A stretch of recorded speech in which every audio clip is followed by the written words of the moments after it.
بسم الله الرحمن الرحيم الحمد لله رب العالمين أصحابي كسو دوادا درجر شو يسو كوفيدا بواقتا وأن كسو قادنا برامج كارا بوغا وحونا قدونا بوغ شناد أو ديغا برامج شناد أن كسو قادنا سو كوفيدا بواقتا runtii buuggan waxaa magaciisa loo yaqaan Why Nations Fail waa buug caan ah oo aad wada garanaysaan wey waxaan kaloo buuggan dhihi karnaa magaciisa waxaa loo yaqaan maxay qaramadu u fashilmaan ama maxay dawladuhu u guuldareystaan dhihi karnaa intaan ogahay weli af Soomaali inaan loo turjuminaa qiyaasaya weli maana arag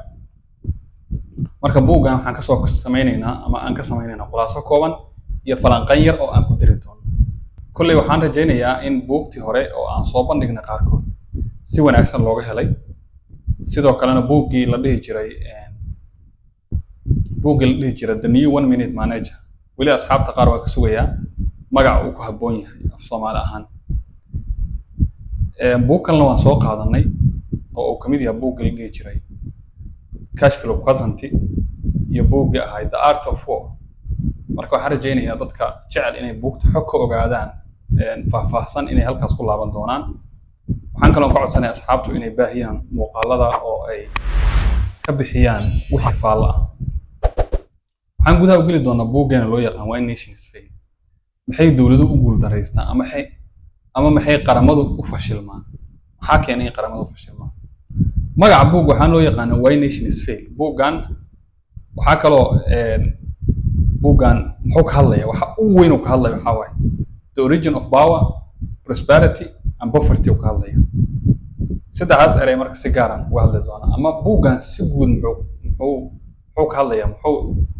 waxa meesha uu soo imaanaya ee compoundka maxaa waaye buuggan asliyan waxa uu soo imaanaya ama uu xoog saaraya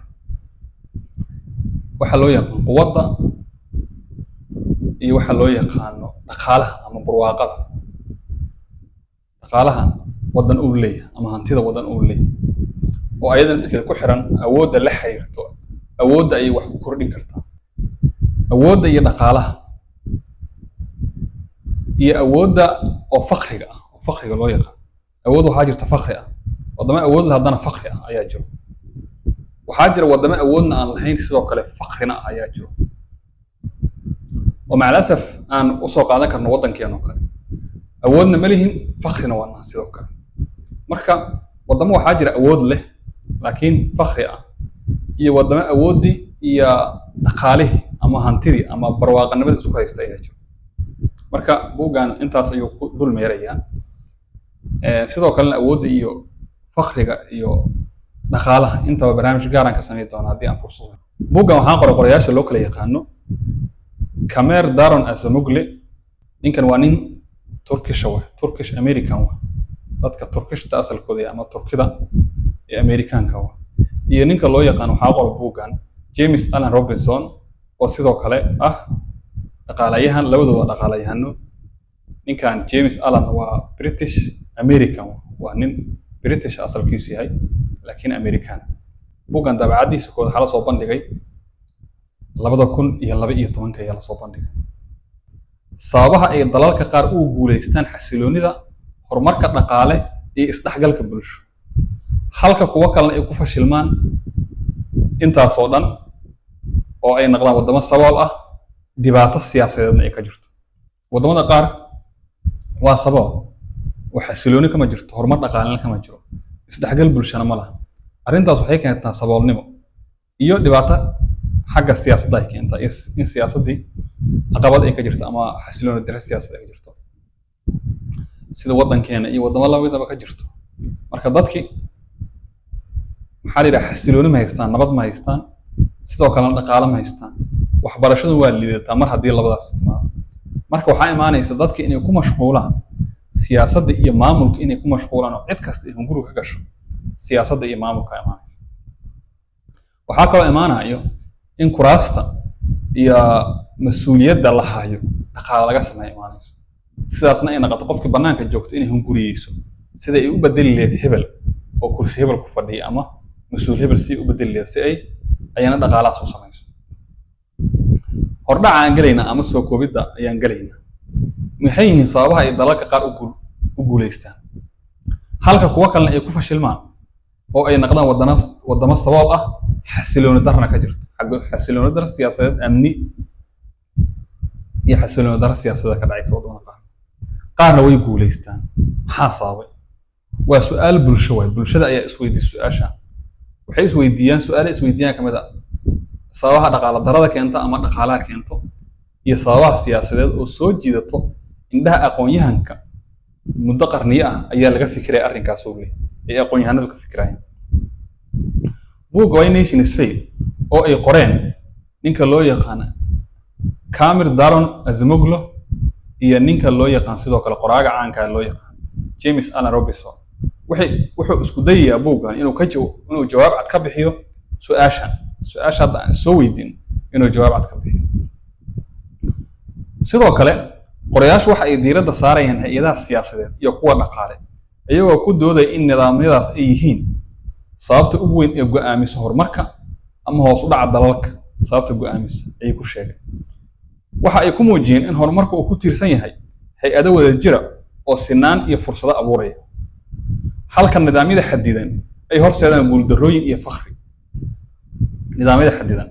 marka laba nidaam ayuu buuggan xoogga saaraya haddii aad xiisaynayso inaad fahanto sababta dalalka qaarkood ay u noqdaan kuwa barwaaqo ah halka kuwa kalena ay ku sii jiraan saboolnimo buuggan waa mid si qoto dheer u falanqaynaya mowduucan oo muhiim ah waxa uu ku horseedi doonaa faham weyn oo ku saabsan taariikhda siyaasadda iyo dhaqaalaha ayuu buuggan ku horseedi doonaa waa haddaa buuggan akhriso ayuu ka hadlay fikradda aasaasiga ah marka buuggan wuxuu ku doodayaa in guusha ama fashilka dalalka lagu xukumo nooca hay'adaha markaa rabto inaad xukunto ama aad tilmaamto guusha iyo fashilka dowladaha fashilanta ama dowladda guuldaraysa marka aad rabto taas inaad xukunto ama caddayso institutionska dalkaasa eegaysaa kuwa siyaasadeed iyo kuwa dhaqaale ee dalalkaas maamulo ayaa eegaysaa waxaa ka eegaysaa waddanka siyaasad ahaan habdhaqankiisa iyo qaabka uu yahay iyo dhaqaalaha waddanka sida uu yahay ee eegaysaa waxaa jira laba nooc oo hay'adaha marka hay'adaha laba loo qaybiyaa dalalka ama dowladaha hay'ado wada jiraha jiro kow inclusive institutions loo yaqaan hay'adaha labo hay'ado xadidan extractive institutions hay'adaha marka wada jirka maxay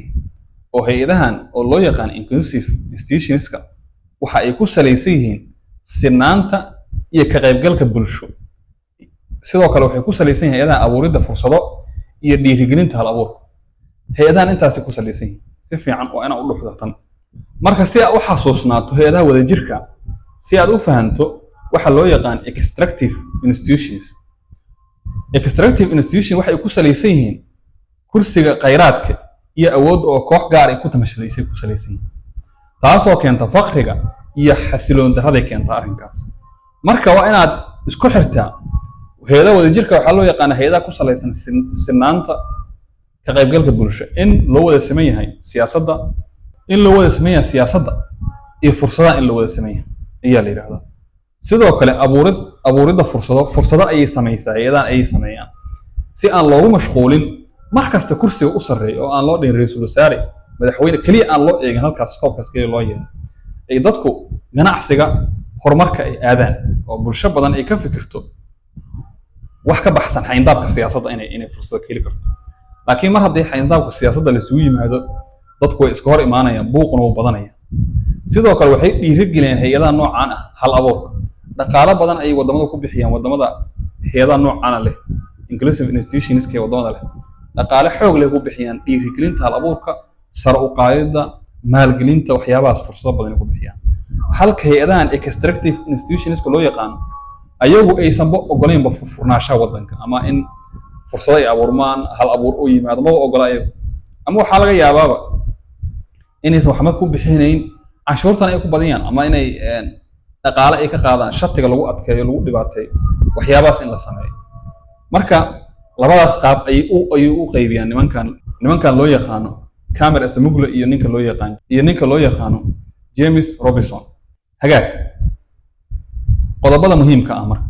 qodobada muhiimka way farabadan ilaa 5 qodob ayaa jirto ay soo qaadanayaan qodobada muhiimka waxaa kamid kow awoodda siyaasadda iyo dhaqaalaha hay-adaha wadajirka waxa ay dadka ka dhigaan kuwo awood iyo fursado badan iyagoo taageeraya nidaam. hay-adaha wadajirka labaan ka soo wadan hay-adaha wadajirka iyo hay-adaha xadidan. hay-adaha wadajirka waxa ay dadka ka dhigaan kuwo awood iyo fursado badan ama waa u abuuraan ama waa dhiirigeliyaan iyagoo taageeraya sinaanta,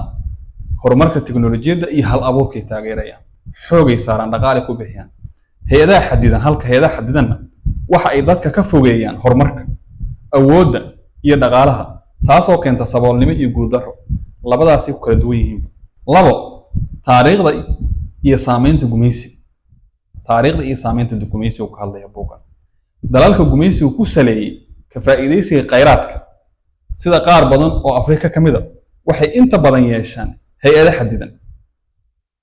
wadamadan inta badan waxaa lagu xadiday shidaal yara loo qoday, shidaalkaas unbay dhaqaale ka helaan. marka wadamadaas ninkii qabsada wuxuu ku qasban yahay inuu ishaas dhaqaale ee yar asagoo uu ku fadhiisto, dabadeedna dadka inta kale ay iska naqdaan dad aan ognahay xaalkooda. waa ogtiin wadamada badan Afrikaana jiro oo shidaal soo saaro, haddana faqrigooda wuxuu gaarsiisan heer aan caadi ahayn wax gaarsiisan. haddii aan soo tilmaamo waxaa kamid haddaan xasuusteeda dib ugu laabto wadankan loo yaqaano Afrikada dhexa kamid ah, waxaa kamid ah wadankan loo yaqaano Angola kamid ah. aad ay dadkooda faqri u yihiin, haddana dhaqaale badan ayay shidaalka iyo macaalinta ka helaan. wadanka Jaada kamid ah, inkastoo Jaad uu xoogaa yar roon yahay, haddana wadamada wuxuu kamid yahay shidaalka soo saara, haddana aad xaaladooda u liidato. waxaad ogtiin wadanka Suudaan inkastoo kala go'ay waaga hore shidaalka waa soo saari jiray oo Suudaan labada Suudaanaha waa isku darnaa jireen, haddana dadkooda dad iska faqri ahaayeen. sidoo kale Suudaan waxaa ogtiin dahab badan ayaa laga qodaa, dadka Suudaaniyiintan waa ka warqabtaan xaaladooda, inkastay dad aqoon leeyihiin haddana aqoontu kaligeed waxba ma tarta haddayn dhaqaale uusan jirin. sidoo kale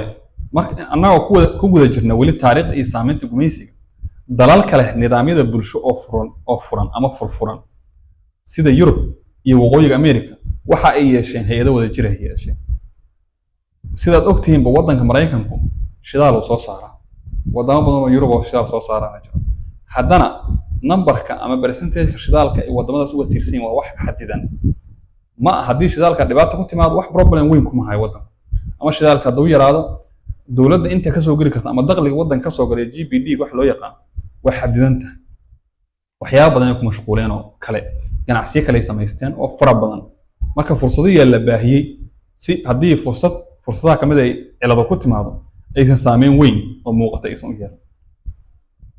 qodobka saddexaad wuxuu ku soo qaadanaya buugga tusaalaha Kuuriyada Waqooyi iyo Kuuriyada Koonfureed. labada Kuuriye ama dadka Kuuriyaanka laba dowladood leeyihiin, waa Kuuriyada Waqooyi ee caasimadda ay u tahay magaalada la yiraahdo Pyongyang aan jeclahay, iyo Kuuriyada Koonfureed ee Seoul. waqooyiga Kuuriya waxa ay leedahay hay-ado xadidan oo kheyraadku ay urursato koox yar oo ka dhigtay dad sabool ah. dadku waxay ka dhigeen ama dal sabool ay ka dhigeen, dal sabool iyo dad sabool ay ka dhigeen dadka. marka wadanka Kuuriyada Waqooyi waa ogtihiin xaaladiisa iyo taariikhdiisa aad u taqaaniin iyo maanta adduunyada meesha uu ka joogo. haddii aan ku salayno marka waxa loo yaqaan the origin of power, prosperity iyo poverty, waa ogtihiin meesha uu jiro iyo waxyaabaha ka maqan si fiican ogtihiin. Kuuriyada Koonfureed hay-ado wadajir ay leedahay, taas ayaana keentay horumar dhaqaale iyo xasilooni siyaasadeed keentay. inkastoo maalmaha aan la socotiin Kuuriyada Koonfureed xoogaa in yara qaladaas ka jiro oo madaxweyne lagu dhagan yahay, haddana hay-ado inay noqdaan hay-ado wadajir ayaa waxay keentaa in madaxweynuhu haddii cilad xaggiis ka timaad ama madaxweyne haddii la eeday ama madaxweyne hadduu qalad sameeyo in la qaban karo, la maxkamadeyn karo, la ciqaabi karo, xilka laga qaadi karo. halka Kuuriyada Waqooyi ay ogtihiin madaxweynuhu hadalkiisa mooyaan wax kalaba inaysan jirin. horumarku kuma yimaado si lama filaan. qodobka afraad ayuu ku soo qaadanaya dalalka guuleysta waxa ay si joogta u dhisaan hay-adaha ku tiirsan sharciga, hay-ado ku tiirsan sharciga, sinaanta iyo hal abuurka bulshada ay dhisaan. kuwaasay xoogga saaraan. markastoo la sii dhisa waa markasta xididadu sii adkaadaan hay-adahaas oo aysan imaan karin in cid ama qof aysan ku tamashlayn karin wadanka sidii doonta iska yeeli karo. dalalka fashilmay waxa ay ku dhaqmaan nidaamyo u diidaya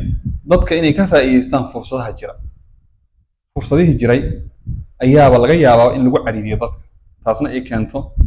in maxaa la yiraahdaa dadku waa faqri, dalku waa dagaal, dhibaato, fowdo, dadka inay waddanka ka cararaan ay ka tahriibaan waxyaabo noocaas ay imaanay qodobka ugu dambeeyo cimilada iyo juqraafiyadda ma ahmiyad weyn baa su-aashaas is weydiinaya cimilada iyo juqraafiyaddu ma ahmiyad weynaa waxaan ognahay qodobkan intaana gudaha u gelin annaga waddankeena cimilo fiican u leeyahay dadka qaar waxay iska dhaadhiciyeen cimiladaas inay wax kasta ka fiicanta dad gaajo u dhimanayaan dadka sidoo kale juqraafiyadda waddankeena uu ku yeelan ognahay in waddankeena uu garabka ku hayo baabalmandab ama badda cas dhinacna uu ka yahay gacanka cadmeed oo ognahay muhiimadiisa dhinacna badweynta indiya aan haysano sidoo kalena cimilo ahaan iyo juqraafiyad ahaan waddan aad u macquula u yahay haddana maxaan ku haysanaa waxba kuma haysano marka hamoodin cimilada iyo juqraafiyaddu buuggan bal wuxuu ka sheegan arkaynaa intaan anagu ka jawaabin buug wuxuu diidayaa aragtida aan cimilada ama goobta juqraafi ee dalka ay tahay sababta horumarka maba ogolaba taas maxaa daliil u ah waa ogtihiin waddanka Singapore la yidhaahdo oo aan ognahay gobolka Soomaali ugu yar inuusan malaha ka weynin gobolka Soomaali ugu yar oo Banaadir la yidhaahdo ama Soomaalida goboladeeda malahaba haddaad tiraahdo haddaan badday gobol Soomaalida aan u qeexeeyo Soomaalida goboladeeda gobolka ugu yar oo Banaadir ee Muqdisho ku taal gobolkaas malaha waddanka Singapore hadduu ku weyn waxaa aslay waxba kama weyno weyn waddankaas xaalkiisa waa la socotaan dhaqaalihiisa horumarkiisa siyaasaddiisa aqoontiisa waa la socotaan waddankaas biyaha gudaha waddanka biyo macaan lagama helo xitaa waxaa la yidhahdaa dhagaxda guryaha lagu dhiso waxaa laga keenaa waddanka la yidhahda Malaysia ee xuduud asiga oo malaa ka go'ay asalkiisa marka haddana Malaysia uu ka go'ay oo waddan weyn ah waa ka dhaqaale badan xagga dadka income-ka qofka soo galana waa ka badan uma dhow aad uga badan marka halkan wuxuu leeyahay sidoo kale nidaamyada siyaasadeed iyo dhaqaale ayaa ah kuwa go'aamiya mustaqbalka dalalka nidaamyada siyaasadeed iyo kuwa dhaqaale go'aamin karo mahana ma go'aamin karo waddanku meel hebel ku yaala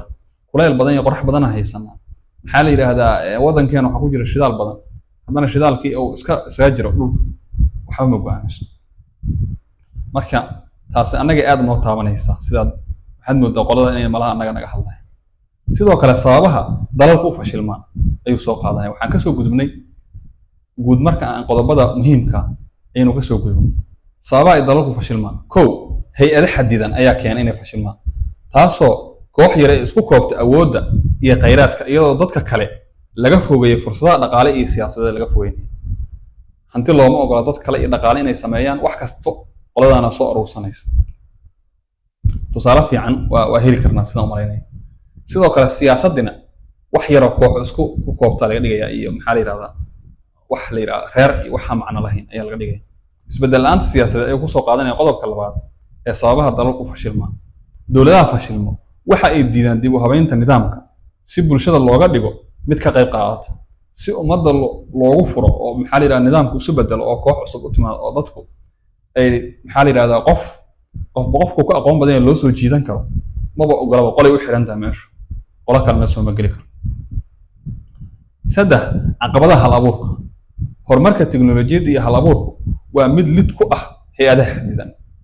maba ogolaba ayagu taasoo sababta in nidaamkan uu ka hortago sida ogtiinba kuweeda waqooyi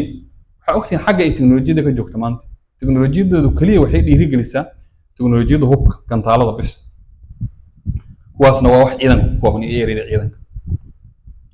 sidoo kale buug wuxuu soo qaadanaya qodobada lagu baranayo buuggan maxaa buuggan laga baranaya qodobada laga baranayo muhiimka buuggan qodobada lagu baranayo buuggu waxaa ugu horeeya horumarku wuu dhismi karaa maxaa loola jeeda horumarku wuu dhismi karaa dalalka guulaysto waxa ay leeyihiin hay-ado wada jira oo dhiirigeliya dadka ganacsiga iyo sinaanta ama cadaaladda ay marka wuu dhismi karaa horumarku markasta haddii intaas la sameeyo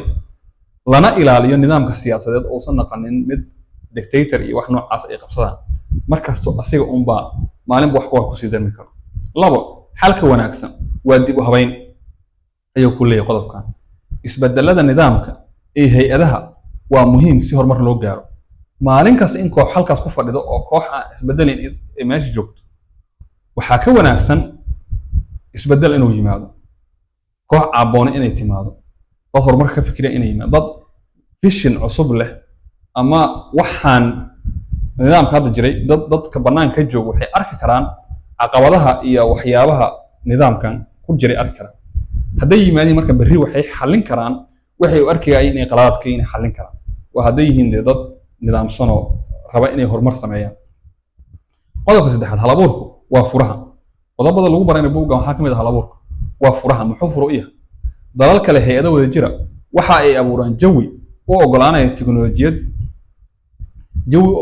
tiknoolajiyad iyo horumar dhaqaale ay abuuraan. tiknoolajiyadda ay dhiirigeliyaan, dhaqaalana waa dhiirigeliyaan. labadaas marka waxay samaynayaan wax kasta oo ku tiirsanaan karo sida aqoonta, maxaa la yidhaahdaa, fikirka, iyo in dad cusub ay yimaadeen maalin kasta oo dadku ay ku dhiiradaan inay wax cusub la yimaadeen si ama tiknoolajiyadda dhankeeda ahaato ama dhaqaale ha ahaatee ayagoo aaminsan in waddankooda fursado waaweyn uu siinayo. qodobka afraad ee qodobadan lagu baranay buugga waxaa ka mid ah fashilka waa nidaam. fashilka waa nidaam. waa maxay? saboolnimada iyo guuldarrada dalalka maaha mid lama filaan ah, waa natiijo ka dhalata nidaamyo xun. nidaamyada xun oo la iska daawado oo la yidhaahdo waa waqti unbaa imaan doona ama waqtigeena sugeyn ayaa waxay keenaan in la gaaro heer la fashilmo oo xaaladdu ay noqoto mid eber ah oo laga soo kabsan karin sida waddankeena oo kale ka dhacday. waddankeena sida ogtiinba lixdanka markuu qaatay xorriyadda dowladda dhalata musuqmaasuq badan sida ogtiinba haba kala roonaato hadday doonto xilliga hore lixdankii hayaro roonaato hadday doonto laakiinse 67 heerkii la gaaray waa la socotaan taariikhda. 69 waxay sababtay in dadka ka niyad jabaan oo aad u nacaan dowladda iyo nidaamka dabadeedna ay taageeraan ay jeclaystaan in la sameeyo afgembigina 2 sano 3 sano 4 sano hore xoogaa waa iska yara roonaa inkasta uu ahay markasta military. maxaa yimid marka 90 ilaa maxaa dhacday in dadkii ay bahaloobaan dabadeedna 91 marka waddanku burburay ay timaado in waddankii cidna aysan dan ka lahayn. 91 ilaa 2024 oo maanta laga joogo 30 sano na waa ognaha meesha aan marayn in mararka qaar dadka qaar ee fikirka ah ay ku tilmaamaan 91 meesha aan joogno inaan roonayn 91daas inay rooneen ama 88 iska dhex xilliyadii burburka waddan ku socday in laga akhlaaq iyo fikir iyo caqli iyo garasho roonaa waagaas maanta oo 33 sano laga soo wareegay in wax khibrad ah iyo wax caqli aan lagu qaadanin wixii la soo maray. sidoo kale sababaha loo akhrinayo buuggan maxaa laga faa'iideeyaa? buuggan maxaa loo akhrinayaa? buuggan fahamka siyaasadda iyo dhaqaalaha loo akhrinayaa. wuxuu sharaxayaa sida nidaamyada siyaasadeed iyo dhaqaale u saameeyaan bulshada oo buuggani ka hadlaya.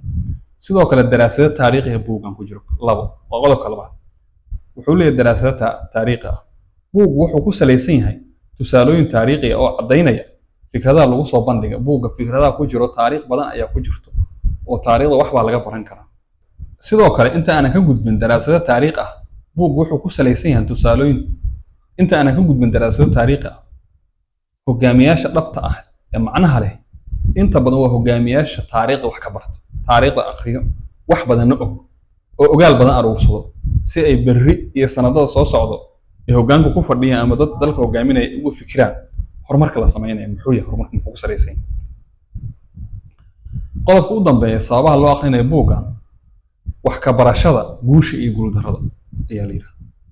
wuxuu siinayaa cashiro ku saabsan sababaha guusha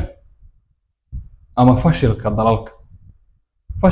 ku dhaca ama sababaha guusha ayuu ka hadlaya. maxaa lagu guuleysan karaa? sababaha guusha maxay tahay? fashilkuse muxuu yahay? halkuu fashilku ka imaan karaa? ugu dambeyn gunaanadka buugga Why Nations Fail ama buugga sababaha qaramada u guuldaraystaan ama sababaha qaramada u fashilmaan, qaramada ama dowladaha ama maxay u fashilmaan, maxaa guuldarrada keena? waa sharaxaad qoto dheer oo ku saabsan sida nidaamyada siyaasadeed iyo dhaqaale ay u saameeyaan horumarka ama hoos u dhaca dalalka ay u saameyn karaan. nidaamyada siyaasadeed iyo dhaqaale waa bayska dowladnimada iyo awoodda ummadda sida ay u saameeyaan horumarka dalkaas iyo hoos u dhaca dalalkaas. qorayaashu waxa ay ku doodayaan in hay-adaha wadajira ama hay-adaha wadajirka ay furo u yihiin horumarka halka hay-adaha xadidan ama hay-adaha kooxaha ku kooban dowladaha dictatorska kuwa reero iska haysta waxyaaba noocaas xitaa boqortooyinka qaar ay keeni karaan guuldarro iyo saboolnimo ay keeni karaan. buuggani waa u muhiim qof kasta oo danaynaya siyaasadda, dhaqaalaha iyo horumarka bulshada, gaar ahaan kuwa doonaya inay fahmaan sida loo dhiso dal xasiloon oo barwaaqo ah. intaas waxaan kusoo koobaynaa buuggan. buuggan la yidhahda why nations fail, maxay dowladuhu u guuldareystaan, maxay dowladuhu u fashilmaan, wuxuu xoogga saarayaa waxa loo yaqaan dhaqaalaha iyo siyaasadda. dhaqaalaha iyo siyaasadda wuxuu xoogga saaraya base uu ka dhigaya. siyaasadda waxay ku tiirsan tahay nidaamka guud ee dalka, nidaamka guud ee dalka nooc uu yahay. dhaqaalana wuxuu ku tiirsan yahay horumarka waddankaas. waddanku muxuu haystaa, dadku qaabkay u yaallaan, dadku markay dhaqaale haystaan qaabay u yaallaan, markay fakhriyiina sii u yaallaan. xitaa isku fikir maaha. marka dhaqaale aan ka hadlayna billionaires maaha, dad wax kasta iska haystay u baahdaan maaha. dhaqaalaha laga hadlayo waa in dadku noloshooda ay ku filan yihiin, heli shaqo fiican haystaan, fursado ay haystaan, caafimaadka iyo waxbarashada iyo maxaa la yidhahdaa nolosha caadiga oo bayska ay ku filan yihiin laga hadlayo. dabadeed waa la kori karaa, markaas waa la kori karaa. dowladduna waxay heli kartaa dhaqaale, heli kartaa oo canshuuro fiican ay helaysaa, fursado abuurmaaya, wax badan ugu soo dhex baxaayaan dowladaha. sida ogtiinba haddaad taariikhda la socotaan, in badan xitaa dowlad adduunka ku yaallo oo wadamo weliba aad garanaysaan ah ayaa xitaa waxay ka sameeyaan dhaqaale oo miisaaniyadda lacag badan kusoo kordhisaa. fiilmo la sameeyo, fiilmada ayay lacag badan ka sameeyaan, canshuurta fiilmada ayay lacag badan ka sameeyaan. marka waa waxa ugu yar ee aan ka hadli karno. dowladaha malaayiin doolar ka sameeyo fiilmo kaliya ayay kasoo gashaa canshuurta fiilmada bixi lahayn. marka waxaan ula jeedaa waa inaan tusaale fiican ku qaadana waxa ay ka hadlayaan ninka loo yaqaano Camil Azamoglu iyo ninka loo yaqaano James Robinson ninka loo yaqaano. marka labadaas nin wax badan waa laba nin oo economista oo dhaqaalaha iyo siyaasadda falanqeeya, sidoo kalena tacliintooda ugu jirto. marka waxaan rajaynaa wax badan aan ka baran doono. buuggan haddii af Soomaali lagu helo oo turjumayana waa si wanaagsan inaad ku akhrisaan. haddii kalena haddii Ingiriiskiisa akhri karto, waxaan rajaynayaa inaan la turjumi doono ciddii tarjunto haddii Ilaahay yiraahdo, oo afkeen hooyo lagu soo turjumi doono. asoo carabina kulay inuu jiraan qiyaasaya dadka carabiga yaqaano inay wax ku akhri karaan. inta aan barnaamij noocan oo kale ku kulmi doono, sidaas iyo nabadiina Allah.